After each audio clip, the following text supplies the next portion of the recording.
everyone. Welcome into the next edition or the latest episode of the Mike Chuck podcast.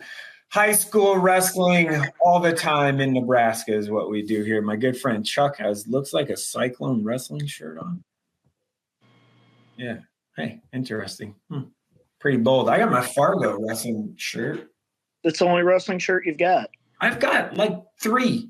I got an Omaha Bryan wrestling shirt. I wore it last week, actually. Well, they do support losers, so. Oh, wow. Listen to you. Okay.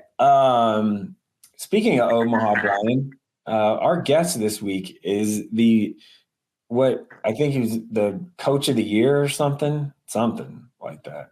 I don't know. Definitely not the best hair. Wow. I know. I have the best hair. Obviously. Yeah. So our guest is the one and only Jason Susnjar. I can never pronounce his name. Susnjar. Yep, that guy. Omaha Bryan Wrestling coach, Brian Bear extraordinaire. Him and Galen Gully. I don't know which one's more like Omaha Bryan.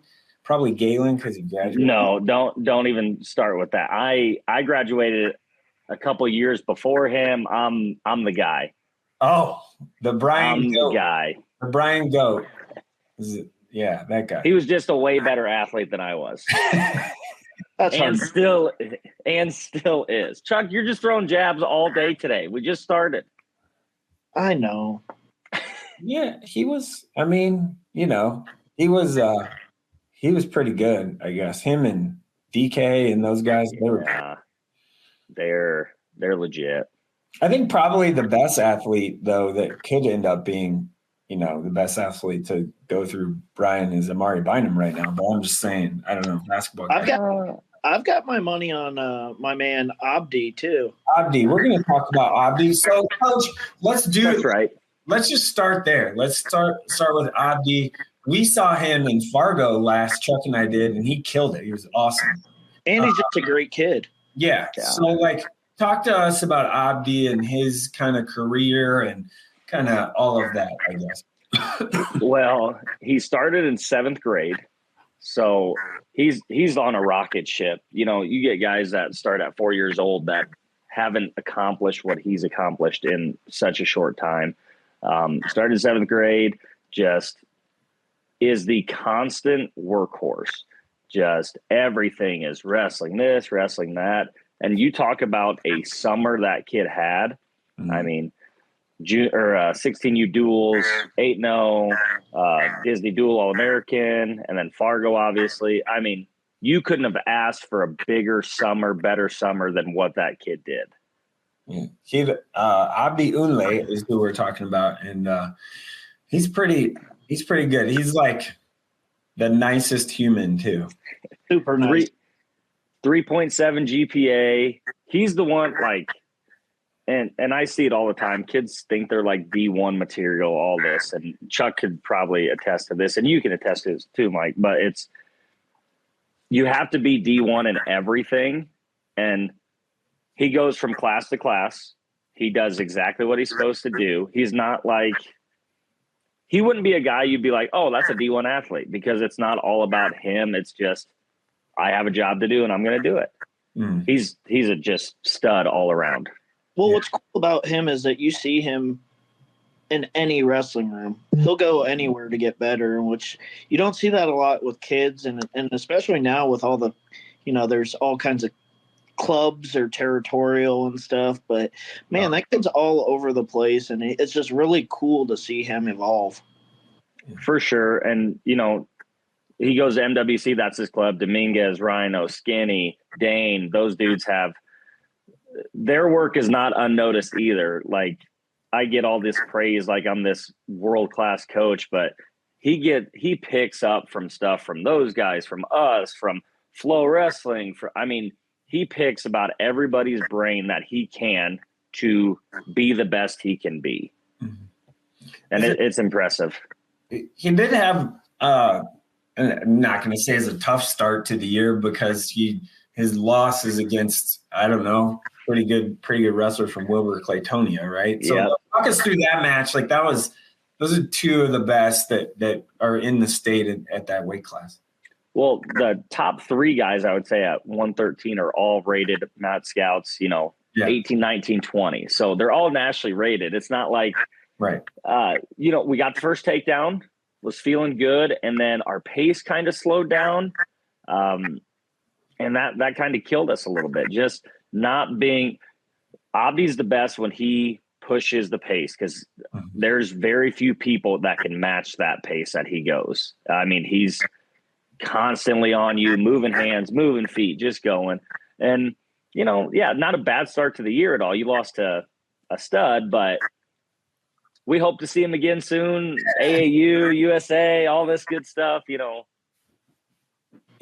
Let's talk about Byran a little bit because, there's different challenges for Byran, but you found success at Byran and Byran High Wrestling. How have you done it, I guess? We just do what we're supposed to do. Like, I don't know if we do anything different. We work out in the summer. We bust our butt. We go to these off-season tournaments. We try to get as much mat time in because the majority of our kids started in maybe 7th grade or maybe freshmen. Like we've had kids that started freshmen and then we get them on the medal stand. And that's to me the best thing for it. And Chuck can, with his years at Central, he can attest to this. When you mold a kid 100% to something like a state medalist, it's unmatched. And we have some just hammers in the room right now. We have Ross Patetic, who just loves to fight people. Like he wants to go in there like an MMA fight each time and just bang and go. And his goal is to break people all the time, which is great. I mean, it's my favorite matches. We're gonna win 7-4, 6-2, something like that. But it's a dog fight. And then you got, Jordan Juma, who's just been a hammer of late. We got a young freshman, Kyrie Thomas, who has just blown people away. And he had a good youth career. And, those guys at Sherman did a great job with him. And then comes here. He's wrestling a little under what he should. But, we got Abi at 13, and that's where he's kind of sitting. And then we got Muhammad at 106. I mean, we're loaded, and that's not even talking about Creeso. Yeah, I was going to say, don't forget about my guy Creeso, who you can't forget about Creeso. He's like the most exciting high school wrestler because you just never know what's going to happen. And he had a huge win at the Millard West or the Fremont tournament. It beat Enrique Haynes, who, we got beat twice the year before. Cree's just, you're right, the most exciting guy. You talk about the throwers. Any match, you'd be down 14-0, and he just does some crazy stuff, and it's fun, man. We're having a good time here right now. We're at a point where our seniors are super tough, and I mean it's a good day to be a Bear. Mm-hmm. Well, I think the cool thing to recognize about Byran and the program that you got, obviously you took over from Coach Kotick, and he taught you a ton. And Coach Kotick's a legend. Left you with the trusted you with the Byran program, and kind of the culture that he built and that you evolved that culture too is something I think that's pretty special. You see your guys all together. They hang out in the off season. Mm-hmm. They go train other places together, and I think that's really a testament to you and what you've done over there and in building a really good culture. Well, thanks, Chuck. That's the first nice thing you said to me today. Wow. So I'll take that. Today, never. Yeah, you're right. And Coach Kotick, I mean, I can't say anything bad about the guy. I really can't. I would not be where I am without him and what he's done. And you're right. The what he's instilled, what he's done, we've just kind of hopefully pushed that to the next level, and having the fun success that we're having. Is it what's the goal this year? Team goal, right? Is it to make state duels? Is it to place in the top 10? Like is there tangible kind of goals that you set every year? For sure. State duels is always a great great thing to wish for, hope for, everything like that. And we're going to do what we can to get there. I don't know if we have the depth for it, but we have 6-7 very tough dudes that keep us in any single duel that we have.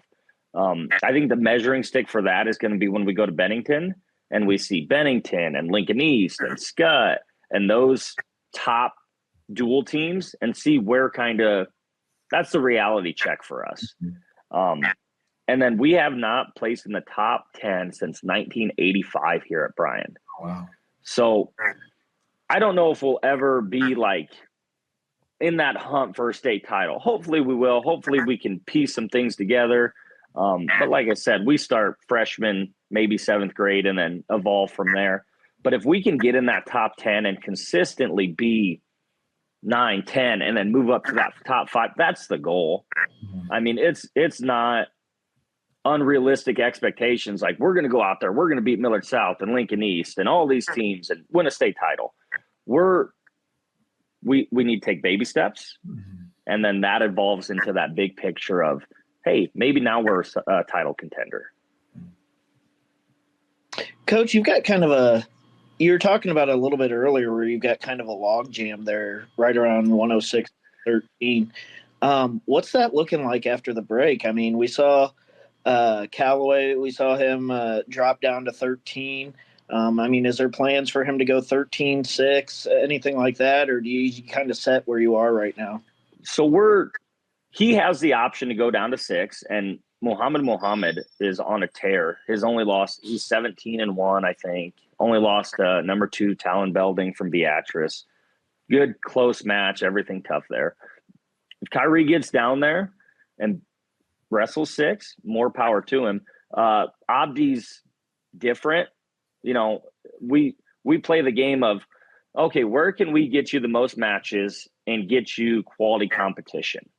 Right. And then, so that's why, right. And that's why we bumped him up to 20 at Ralston. They had a full bracket. We wanted him to get a full bracket in so he doesn't get a bye and then 2 matches. And no offense to the tournament or anything like that. We just want mat time. So we let Kyrie wrestle what his weight is. And he dominated. It was great. But I don't know if there's any real moving parts. Creosote could, in theory, get down to 20.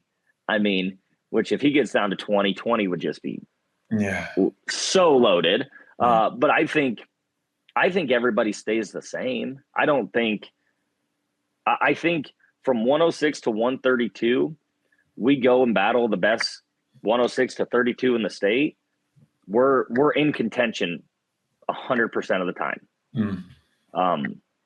Our upper weights, we need to kind of figure out a little bit more, but those first 5, I mean, I really would put them up against anybody in the state and see how we battle. I'm not saying we're going to kick the crap out of anybody or anything like that, but I think we'd be in that conversation. I think you're very justified in that feeling too. I mean, your guys have been out there and proved it that they can compete with the best. You know, and with, like you said, with Cree, anything's possible. I think a lot of your success is gonna really depend on how Cree can finish, how Ross can finish, how Juma can finish. You know, those guys and Muhammad and Callaway, you know, those guys that aren't necessarily expected to be finalists, but could definitely compete to be there. We get those 6 guys on the medal stand. I think that top 10 is 100% doable. And I really think those top 6 guys, there's no doubt in my mind that they can get there. Where they fall, obviously, that's what we have to work on and do. But I mean, we're there this year at that point. Yeah, and obviously some of that stuff is some bonus points type things. You know, you got to have, you know, some pins and stuff like that to kind of rack up some points there.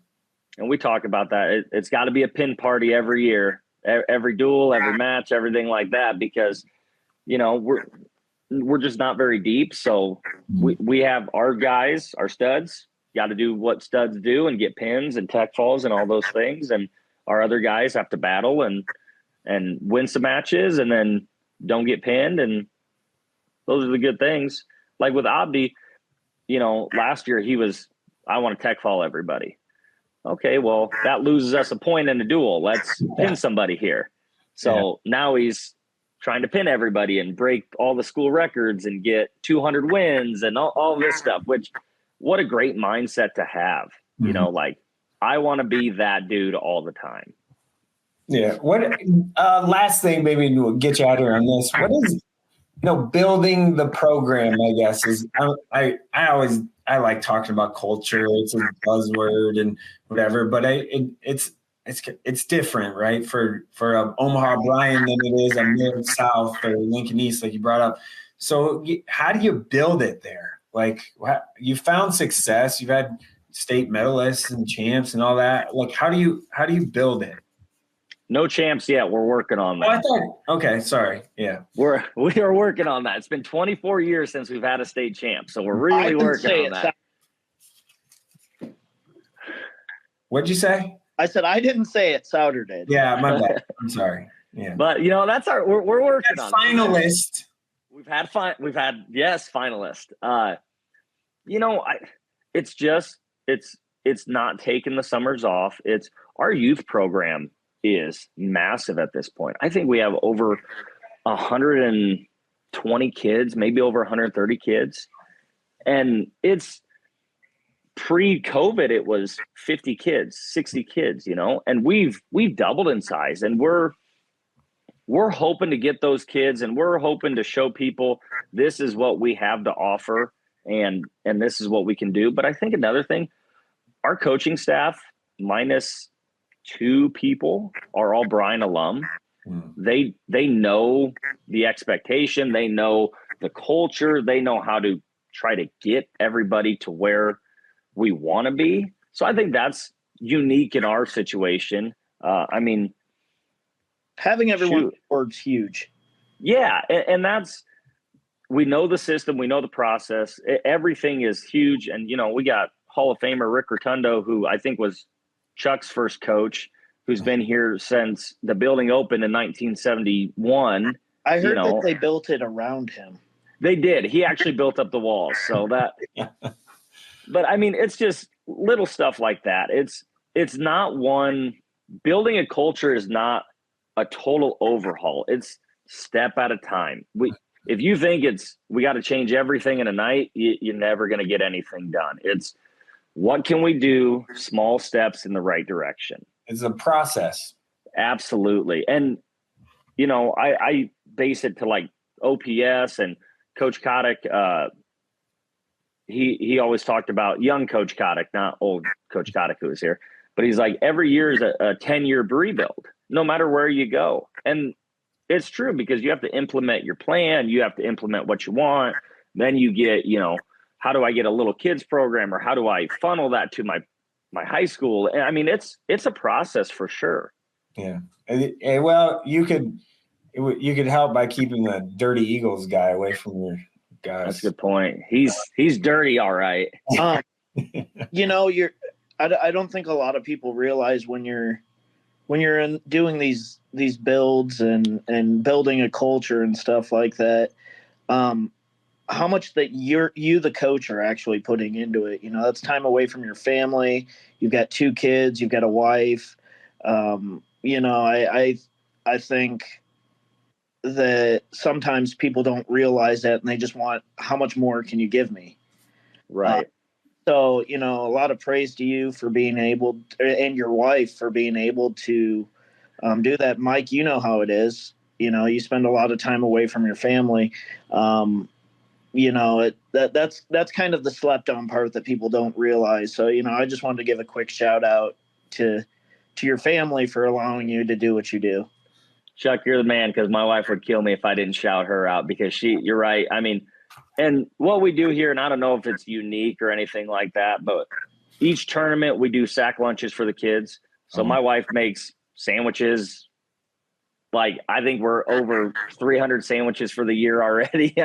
And she does that. She's at home with a month-year-old and a terror that's a 3-year-old, and She deals with all that while I'm sitting here living my best life. You're 1,000% right. I mean, going to the AAU tournaments, going to the camps, going to all this, it's a grind, but then you reap the rewards of it. I mean, so. And you get paid a lot for it, right? All the money, all the money in the whole world. Yeah, it's a lot, right? So, all right, Coach. Well, appreciate your time. Good luck. OPS duels coming up, and have a little break after that. So get a little reset before the first of the year. But we just want to have you on, talk about Byran a little bit, and our guy Abdi and my guy Creasol. I'm pretty sure he's my guy. Ever since what was it? Metros when he tossed the Miller South. Yeah, he's been your guy. Yeah, 2 years ago. That ever since he's been my guy. So he is your guy. Yeah, we'll just live with that one. Hey, major shout out to Cody Banquest too, new baby there. I mean, Husker Cody's been around everywhere, so big shout out to him. Not nearly as ugly as Cody either. Very cute baby. Very cute baby. You're right. Wow. Okay. All right, Coach. Thanks a lot. Thanks, guys. Appreciate you. Hey, we look forward to following you the rest of the year. We really hope you guys finish up strong. Thanks, Chuck. Appreciate you, man. Yeah. All right. That was Coach Susnjar from Omaha Bryan. There we go. I did it right. It's never going to get that right. I know. Yes, proud. I know I'm never going to get that right. So that's okay.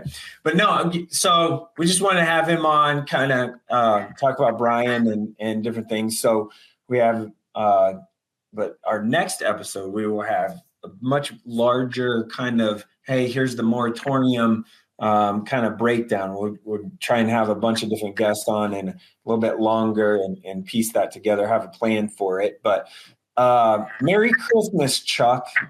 You too, brother. Merry Christmas. Shout out to RTG Medical for letting me shoot a podcast on my break. Merry Christmas. Why would they not let you do a break? You can do whatever you want. Hey, I don't know. There's some people some jobs that are weird. I'm lucky to have a good one. Yeah, sure. Okay. All right. So for Chuck, who's at his actual day job, and me, who's clearly in my day job too, Merry Christmas to everyone and the people that support watching and kind of what we do for high school wrestling. We just try and bring a different kind of spin on some high school wrestling in Nebraska. Right, Chuck?